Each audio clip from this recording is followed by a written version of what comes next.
বাংলাদেশ এখন আন্দোলনের দেশ। সব জায়গায় আন্দোলন শুরু হয়ে গেছে। এই যে এখানে দেখছেন আপনারা ভেড়ার পাল, এরাও আন্দোলনে নামছে।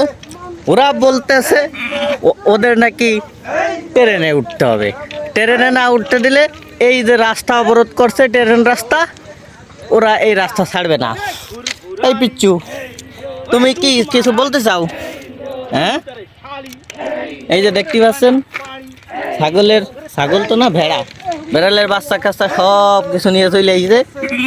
ওই যে উনি বলতেছে ওনাদের এক দফা মানতে হবে, ট্রেন লাইনে ওনাদের জন্য ট্রেনের ব্যবস্থা করতে হবে। সকাল থেকেই এখন পর্যন্ত এরা অবস্থান করতেছে।